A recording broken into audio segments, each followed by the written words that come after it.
Ingat majlis tazkirah bacaan Yasin perdana. Ingatlah #sehatkan Malaysia. Baiklah, hadirin hadirat muslimin dan muslimat yang dirahmati Allah sekalian. Sekarang tibalah masanya untuk kita memberi santapan rohani dan penyucian jiwa kepada diri kita pula melalui slot Mutiara Ilmu yang bertajuk Adab Belajar Secara Online. Untuk itu, dipersilakan Al-Fadilah Ustazah Wan Mahiyah untuk menyampaikannya. Falyatafaddali ma'jura.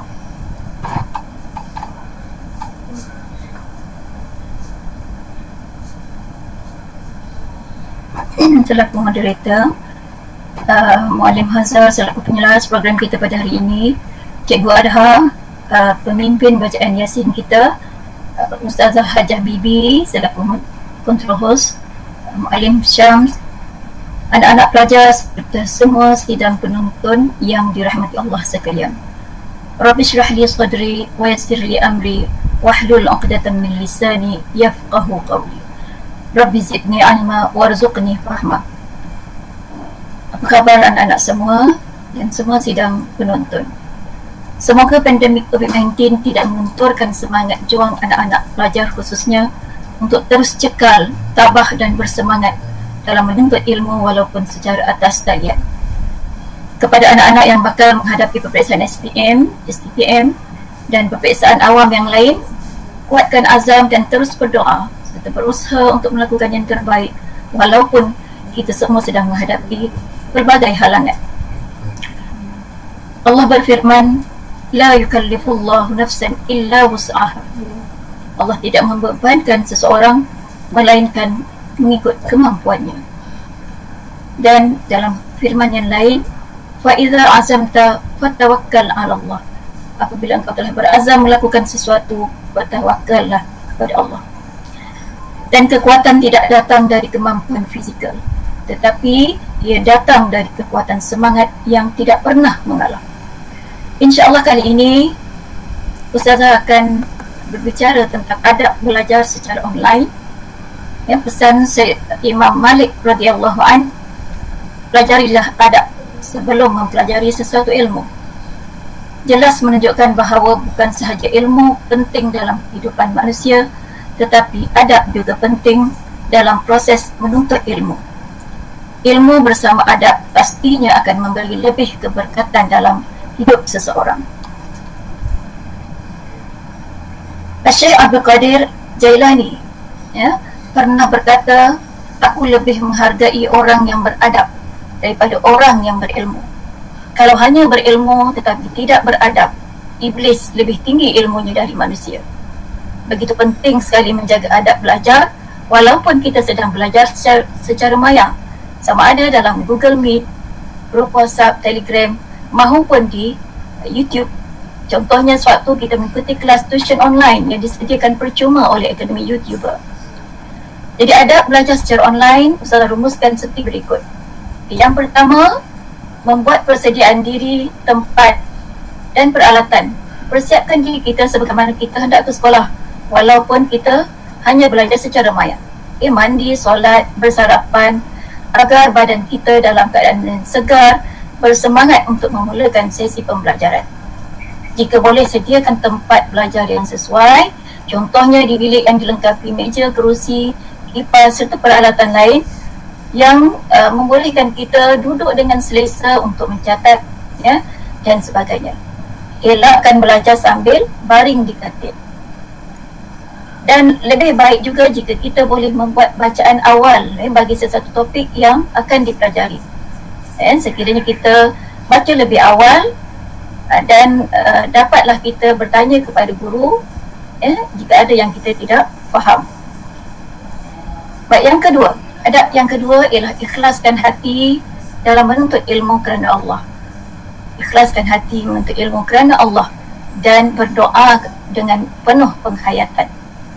Mulakan sebelum kita belajar, mulakan dengan doa-doa penerang hati dan berilah penuh penghayatan semasa kita membaca doa tersebut. Contoh yang kita biasa amalkan, doa Rabbi syrah li sadri. Sambil kita baca doa, hayati doa tersebut. Rabbi syrah li sadri, wahai Tuhanku, lapangkanlah dadaku. Ya, mudahkanlah urusanku, leraikanlah simpulan dari lidahku supaya mereka faham kata-kataku. Ya, banyak doa-doa yang sesuai yang kita boleh amalkan untuk penerang hati. Ya, ayat Al-Quran juga contohnya, subhanaka la ilma lana illa ma 'allamtana innaka antal alimul hakim. Ya, Maha suci Engkau ya Allah, tidak ada ilmu bagi kami melainkan apa yang Engkau ajarkan kepada kami, sesungguhnya Engkau Maha mengetahui lagi Maha bijaksana. Adab yang ketiga ialah hadir dan serta ikhlas. Seelok-eloknya hadir awal ataupun tepat pada masa. Beri salam sama ada dalam bentuk ucapan atau dalam bentuk tulisan.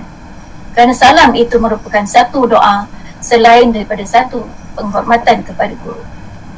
Dan jika kita tidak dapat hadir ke kelas, maklumkan kepada guru. Jelaskan apakah alasan untuk mengelak daripada timbul sangka buruk ya, antara guru dan murid. Okay, adab yang ketiga, yang keempat, fokus dan ambil nota. Semasa kelas berjalan, beri tumpuan sepenuhnya walaupun kita tidak berhadapan dengan guru. Beri tumpuan sepenuhnya. Guna bahasa yang sopan jika kita hendak mengemukakan soalan. Abaikan chat ya, yang tidak berkenaan, yang boleh mengganggu kita daripada fokus ketika mengambil ketika kelas berjalan. Adab yang kelima ialah memberi respon. Beri respon yang sewajarnya ketika guru mengajar. Beri pendapat bila diminta, menyahut bila dipanggil nama. Ya. Dan yang keenam ialah berterima kasih. Hargai usaha guru, ucap terima kasih. Dan boleh kita guna emoji, love ataupun stiker, happy, bunga dan sebagainya. Kalau di YouTube, tanda kita berterima kasih. Ya, contohnya ketika kita mengikuti kelas online. Tanda kita berterima kasih kepada guru ialah dengan kita like, share, subscribe, komen yang menghina pada video guru berkenaan. Ya, like sebagai tanda kita gembira, seronok dengan ilmu yang diberi. Kita share agar bermanfaat, agar manfaat ilmu itu disebarluaskan. Sesuai dengan hadis Nabi, balighu anni walau ayah. Sampaikanlah dariku walau sepotong ayat. Jadi kita sebarkan ilmu tersebut dengan cara kita share. Kemudian kita subscribe sebagai tanda sokongan dan terima kasih atas usaha dan penat lelah guru yang menyediakan bahan-bahan ilmiah untuk kita. Allah berfirman, la in syakartum la azidannakum. Sekiranya kamu bersyukur, Allah akan tambah nikmat kepada kamu. Mudah-mudahan dengan itu kita akan mendapat lebih banyak ilmu. Ya. Dan Islam sebenarnya mengajar kita supaya menghormati guru sebagaimana kita menghormati kedua ibu bapa. Guru umpama pengganti kedua orang tua kita ketika di sekolah ataupun di tempat-tempat menuntut ilmu. Jadi sama-samalah ya, kita mengambil iktibar daripada tazkirah hari ini. Ustaz simpulkan sekali lagi 6 adab belajar secara online. Maka kita sama-sama dapat mempraktikannya. Yang pertama, membuat persediaan. Yang kedua, ikhlaskan hati, niat kerana Allah ya, dan amalkan doa-doa yang sesuai. Ketiga, hadir kelas ya, hadir kelas. Kemudian yang keempat, fokus dan ambil nota. Yang kelima, memberi respon. Dan yang keenam, berterima kasih. Jadi dengan masa yang ada ini, hanya setakat itu yang mampu saya berikan. InsyaAllah kita jumpa lagi di lain masa. Saya serahkan kembali kepada moderator Ustazah Salina. Silakan Ustazah. Jazakillahu khairal jaza atas ilmu yang telah dikongsikan oleh Al-Fadilah Ustazah Mahiyah. Semoga apa yang telah disampaikan oleh Ustazah itu tadi dapat melekat di dalam kalbu kita semua, insya-Allah. Hadirin hadirat para penonton yang dirahmati Allah sekalian, nampaknya kita sudah pun berada di penghujung siaran. Link sijil dan kata laluan akan diberikan sekejap lagi di ruangan live chat. Tetapi sebelum majlis kita berakhir, sukacita majlis menjemput Muallim Haza selaku penyelaras majlis kita untuk memberikan sedikit info dan maklumat. Dengan segala hormatnya dipersilakan.